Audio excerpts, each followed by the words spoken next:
तीर्थनगरी हरिद्वार को स्वच्छ, सुंदर और क्लीन जनपद बनाने की मुहिम हुई तेज, जिसके लिए जिलाधिकारी मयूर दीक्षित के निर्देशन में मुख्य विकास अधिकारी ललित नारायण मिश्रा की अध्यक्षता में सीसीआर सभागार में गैर सरकारी संस्थाओं, सिडकुल व्यापार मंडल और जनप्रतिनिधियों के पदाधिकारियों के साथ स्वच्छता अभियान में अपनी पूर्ण भागीदारी कराने के लिए बैठक आयोजित की गई।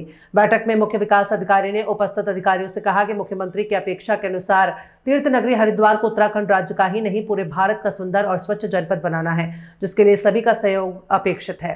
उन्होंने कहा कि जिलाधिकारी के निर्देशन में जनपद में सफाई अभियान के 1 महीने 12 दिन से अधिक समय जनपद में सभी सरकारी विभागों द्वारा शहर से लेकर गांव तक साफ सफाई निरंतर की जा रही है, जिसका असर अब धरातल पर दिखने भी लगा है। उन्होंने कहा कि इस अभियान को सफल बनाने में सभी का सहयोग आवश्यक है और सभी के सहयोग से ही सफल हो पाएगा, जिसके लिए उन्होंने सफाई महाअभियान में सभी से बढ़ चढ़कर भागीदारी करने की अपील की है। आगे शहर के लिए नया कुछ देखने को मिलेगा भविष्य। देखिए, आज ये बहुत बढ़िया सार्थक प्रयास माननीय मुख्यमंत्री जी के निर्देश के द्वारा हुआ है। बहुत ही सुंदर और सार्थक प्रयास है और हमारा तो शुरू से मानना है कि स्वच्छ हरिद्वार और सुंदर हरिद्वार होना चाहिए और इसके लिए हरिद्वार का व्यापारी और हरिद्वार का नागरिक हमेशा से इसके लिए कार्यरत रहता है। लेकिन कहीं कमियां हैं, उन कमियों को भी उजागर नहीं किया जाता है। लेकिन आज की जो मीटिंग हुई इसमें ये बहुत सार्थक रहा कि उन कमियों को दूर करने का प्रयास किया गया। जैसे कि स्वच्छता अभियान में हर नागरिक, हर व्यापारी, हर स्थानीय नागरिक रहता है, लेकिन जिस कार्यदायी संस्था की ये जिम्मेदारी होती है वो कहीं थोड़ी सी अलग महसूस होती है। लेकिन आज की मीटिंग जो सार्थक मीटिंग हुई है और इसमें ये प्रयास हुआ कि नगर निगम द्वारा आपको सारी सुविधाएं मुहैया कराई जाएंगी और उस कमी को दूर किया जाएगा जो स्वच्छता पे दाग लगाने का काम किया जाएगा। सर, विभाग के साथ साथ सफाई में बड़ा योगदान उनका अगर रुख स्पष्ट और मजबूत तरीके से होगा तो सफाई मुहिम बढ़ाने में कहीं ना कहीं कारगर साबित होगा। उसमें अब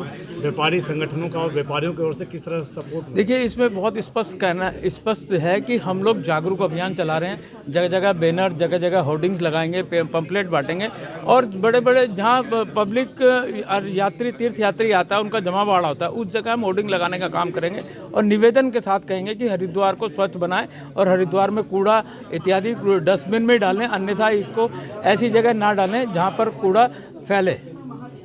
के साथ बैठक कर सफाई अभियान को तेजी से बढ़ाने के लिए आप लोग कार्य कर रहे हैं। आज किस तरह से लोगों का रुख रहा और आगे किस तरह से और इस मुहिम को तेज करेंगे? माननीय मुख्यमंत्री जी की मंशा है कि हमारा जो हरिद्वार शहर और हरिद्वार जिला है ये सबसे स्वच्छतम रहे और पूरे देश में एक एग्जाम्पल सेट करे। उसके तहत हम लोगों ने ग्रामीण क्षेत्र में और शहरी क्षेत्रों में स्वच्छता अभियान लगातार संचालित कर रखा है और हमारा स्वच्छता महाअभियान दूसरे महीने में प्रवेश कर गया है। संगठनों की भागीदारी बढ़ाने के लिए और लोगों की भागीदारी बढ़ाने के लिए हमने आज यहाँ एक बैठक की है और हमारा प्रयास रहेगा कि जितनी ज़्यादा संख्या में लोग हमारे साथ पार्टिसिपेट करेंगे उतने अच्छे ढंग से हम इस महा स्वच्छता अभियान को हम आगे बढ़ा पाएंगे। तो इसके लिए जनता को जोड़ने का काम और लोगों में एक संदेश देने का काम, एक जन जागरूकता का काम हमें लगातार करते रहना है। और ये जो हमारा पखवाड़ा होगा ये हमारा विशेष स्वच्छता पखवाड़ा होगा जो हम हरिद्वार पूरे जनपद में संचालित करेंगे, जिसमें हमारे बड़े शहर भी शामिल हैं और ग्रामीण क्षेत्र भी शामिल हैं। सर, शपथ भी दिलाएगी आपके लोगों को? जी, स्वच्छता शपथ एक हमारी स्टैंडर्ड शपथ है स्वच्छ भारत मिशन की।